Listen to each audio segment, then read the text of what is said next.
Where are we? This is Mark McNeese in New York City, and you're listening to another edition of Live Mic with Mark.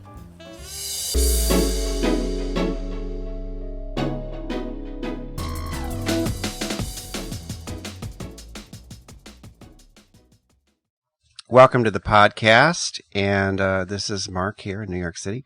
My guest is already on the line. It's Jeff McKeehan from Phoenix, Arizona, correct?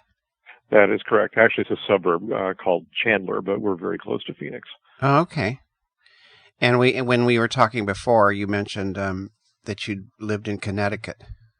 Yes, I lived in New England for 14 years altogether. I'm not originally from there. I moved to Connecticut from Kentucky, which is where my family is based.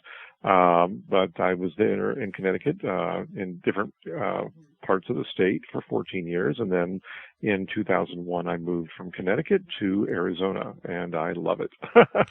Oh, did you move with your husband Dave, or did you meet him there? I met my husband Dave here in Phoenix. I actually came here with my late husband Stan, Okay. and sadly he passed away about a year and a half after we arrived here. But it was our desire to get away from the snow, the potholes, and all that. And, we ended up in Scottsdale, which is a very nice place to be, coming from anywhere.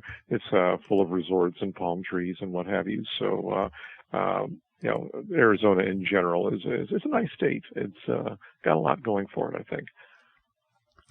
Now, you, you describe yourself as a medium and intuitive reader.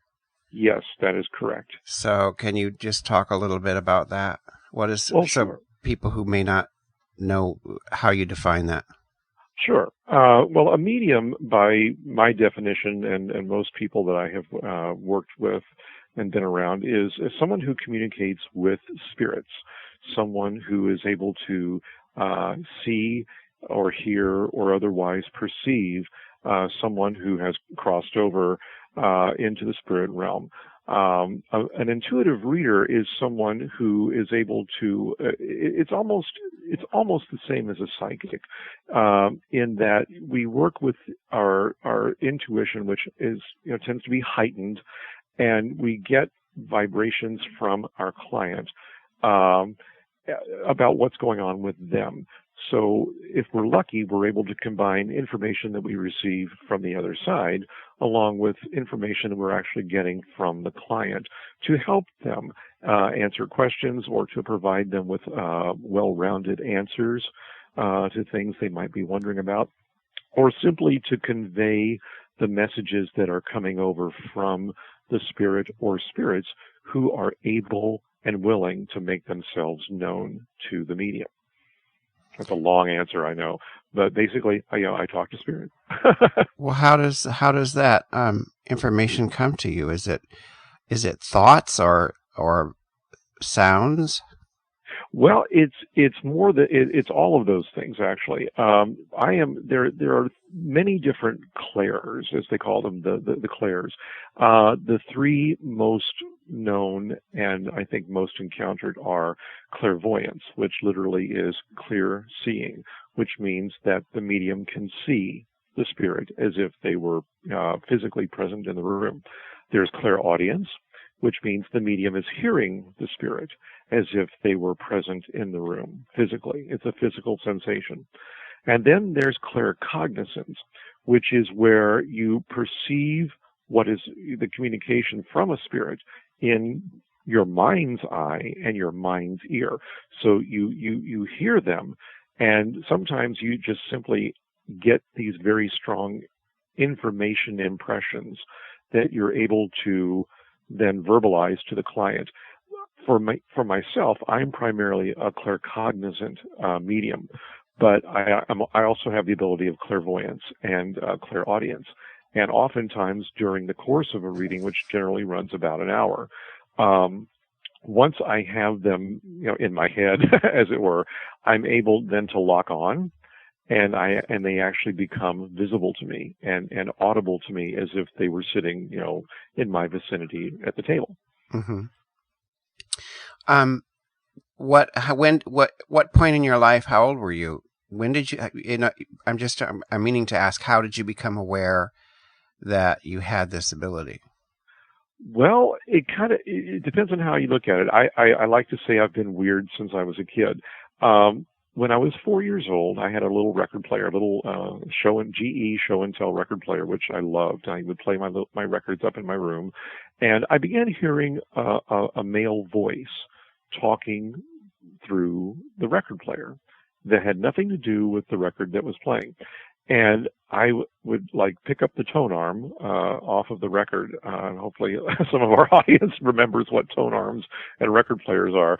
But and I would go, "Who's in there? Who is that?" And this voice actually answered back to me and said, "My name is Charlie, and I'm your friend." And I thought it was just great. It was like, a lot of kids had imaginary friends. I thought, well, okay, this is mine. I just kind of thought this was a fun thing. And over the course of the next couple of years, Charlie would begin to talk to me about things that I would not necessarily, that a 5-year-old would not necessarily know. He would talk to me about the Vietnam War, which was going on at that time. He would talk to me about weather. He would talk to me about the environment. He just gave me all these little tidbits of things, but in a ways that a child could comprehend. When I told my parents about this, my dad was extremely startled. I mean, he turned white as a ghost. And come to find out, he also, as a child, had a friend named Charlie. My father was dying. He was not expected to live. He was 8 years old. He lived in rural Kentucky, and it was a very poor situation. And he said that, he was in his bed, and he woke up one morning. He looked up, and there was a man at the foot of the bed. And he said, "Who are you?" And the man said to him, "I'm Charlie, and I'm your friend. And it's not your time. So get up and go tell your parents." And my dad obviously survived. And I guess he had conversations on and off with Charlie up until around the time I was born. And then it stopped. And then Charlie began talking to me. So he was like the family spook. So fast forward, I went through, puberty, and then I had a whole bunch of other voices talking to me, and I wasn't really, hearing anything from Charlie. And when I was 34 years old, back in 1993, I was going through a great deal of turmoil in my life. And I got a visit in the middle of the night from a glowing orb of light that moved through my room. I had 2 little dogs. They were barking like crazy. They saw it too. And it began to materialize, and it took form, and it took on more of a human form. And I said, "Who are you?" And it answered back and said, "You used to call me Charlie, but now you can call me Charles." And, then he began to show me all kinds of things about my past life, one in particular, and he began to tell me about abilities that I had. And just the act of communicating with Charles, accepting this and allowing myself to, to do this, began to open up my abilities. And so within a year, I was actually experiencing spirits speaking to me, spirits other than Charles. And I began trying to work with people as a medium.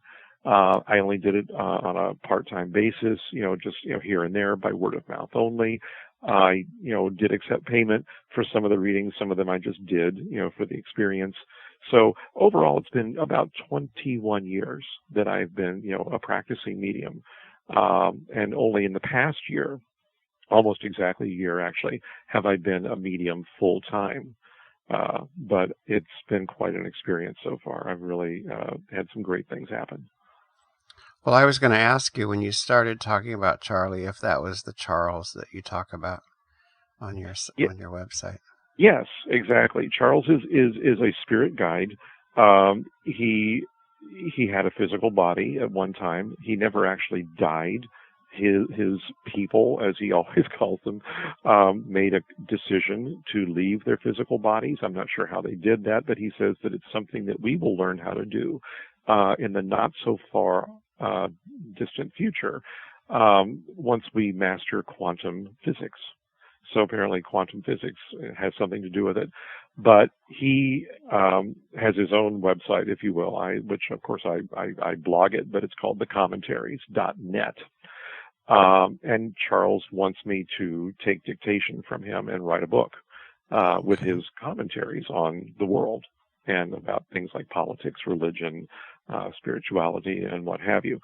So, yes, Charles is not part of my typical scenario when I do readings with clients, but he has sometimes stepped in and said, and by the way, tell them this. But generally speaking, when I work as a medium, I work alone. Now, do you ever find yourself with information that you would rather not give someone? Sometimes, yes. Not because, this brings up a topic that I get asked a lot. So before I answer your question fully, if you don't mind, let me just say this, okay? A lot of people will come to a medium or someone, who practices, tarot or even other New Age arts, and will say, when am I going to die? This is, our mortality is a big question. Mm-hmm. How long will I live? What's going on? And I can tell you, based on my experience with Charles, there is no one-time set up for us to die. It's not written in stone. Mm-hmm. Anyone who tells you you're going to die on September 23rd, 2020, I would be very skeptical of that person. It's just not written. So, but yes, I will sometimes get information. I've had readings with clients where a relative who has crossed over steps in and says something to the effect of, your spouse is not telling you the truth about this or that, or your employer is, doing something behind your back, or, you're being stolen from. I mean, information like that. Generally, I don't get a lot of that, but occasionally I will get, cautions from the other side. Mm-hmm. And sometimes I have to really be very sensitive to how I word it.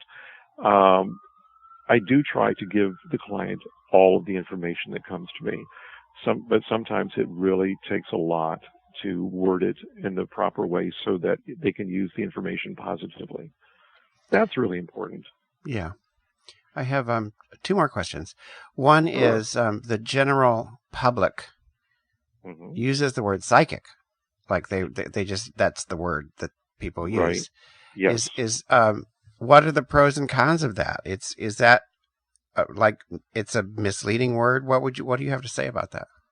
Well, it's true. Most people do lump mediums and psychics together, and there actually is a degree of psychic ability involved with mediumship. Okay, any practicing medium will tell you that they do have some level of psychic ability, and I'm included in that. I do, but based on my experience and the information that I have again been given from Charles, a medium is the bridge between the spirit and physical worlds.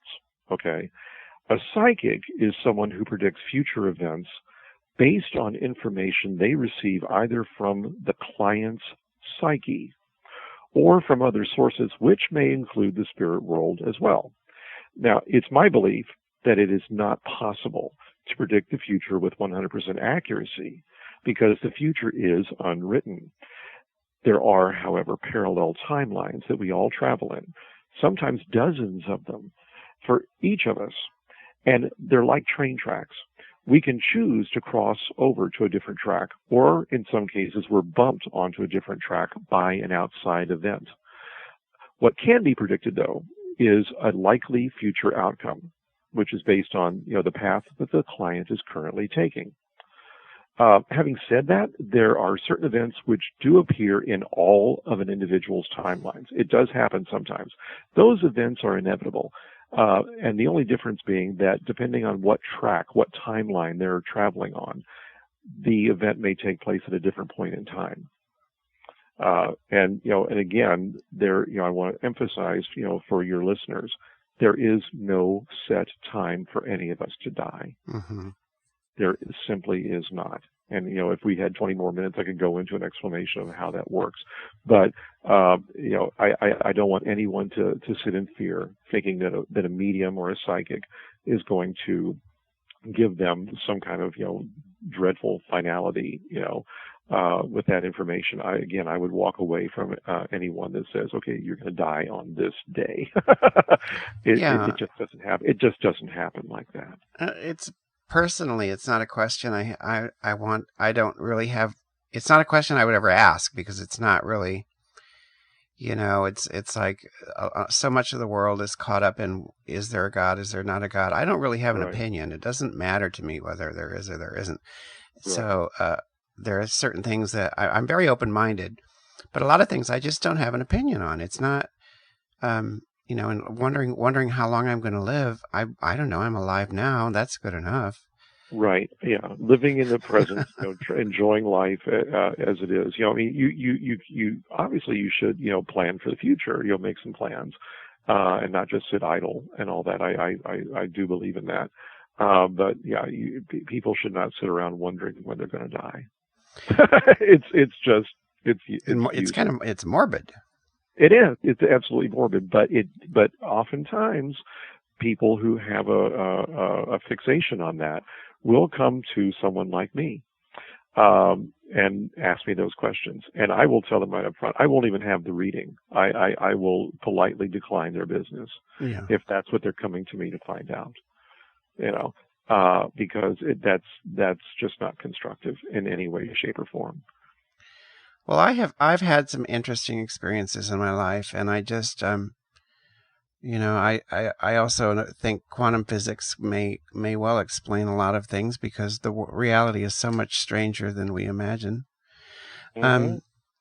My last question was: you're living in a world of skeptics, whether you're even when it comes to religious faith, it's a world of skeptics. Yes. Do you encounter a lot of skepticism, or is it just not part of your experience? Professionally, I don't encounter a lot of skepticism, because if someone is approaching me for a reading, that's basically I've never had anyone come to me under the guise of getting a reading just for the sole purpose of debunking me. Mm-hmm. Okay. Or debunking, the whole concept of, spirits and life after death and all that. Now, that's not to say that won't happen at some point. Have I met people in casual conversation that they say, well, what do you do, Jeff? And I go, I'm a medium.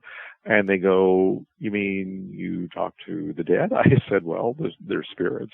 They're still alive. And sometimes you'll get the eye roll, or they won't pursue the conversation any further. They'll just go, oh, that's interesting. And that person may be skeptical, and that's fine. I do not believe in trying to proselytize anyone. Even my late husband, Stan, who was a brilliant man. He was agnostic. He knew all about all of this, and he said, Jeff, he goes, I believe that you believe. And, please don't ever try to, convince me that, all this is going on.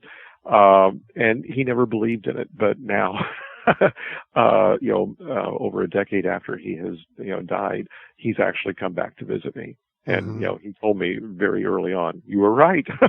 There is something else. So, that's my experience. But yes, there's skeptics everywhere. And, that's okay. I think that, we need a little bit of skepticism. I don't think people should accept everything that's presented to them just at face value. I think we should ask questions. Sure.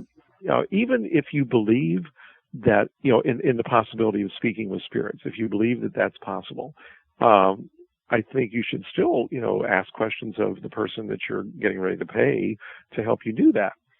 Yeah. And see if their answers resonate with you, and if you feel it's a good fit. Someone can be a good medium but not be a right fit for a particular client. Yeah. Sometimes readings just don't go well. We have bad days too. Speaking of readings, tell people your URL, your website, how people can read about you and find you. Oh, sure. My website is jeffthemedium.com. It's just all run together, jeffthemedium.com. And I do have a blog. I don't blog heavily, but I do have a blog, and they can read some of my experiences there. My email address is jeff@jeffthemedium.com, and I welcome anyone to drop me an email or go to my website and visit. There's also a contact form on my website. I have several different tabs, and under the services tab, where I list, what I do and what my rates are, you can click and actually go to a box and communicate with me that way as well, and I'll get it via email. And I welcome, questions and clients from all over. I do phone readings as well as in-person readings in the Phoenix metropolitan area. Jeff, it's been just really delightful to talk to you. You're a very, very nice person. Well, thank you. And so are you. thank you. And I like your husband a lot, Dave. Yes. So I'm glad you were on the podcast with us. And yes, thank you so much for allowing me to to chat with you and with your audience. Absolutely, I like interesting people and interesting topics. So a lot of the stuff they're always interesting guests, but sometimes it's a little dry. This was a nice, interesting topic for me, and I'll probably post this on next Wednesday, because we're going on vacation tomorrow. So, right. And I'll send you the link to it as soon as it's up on lgbtsr.org. Well, that's great. Thank you very much. Thank you, Jeff McKeehan, and good luck with everything. Thank you so much. Okay. You too. Have a good night. Right. You too. Bye-bye.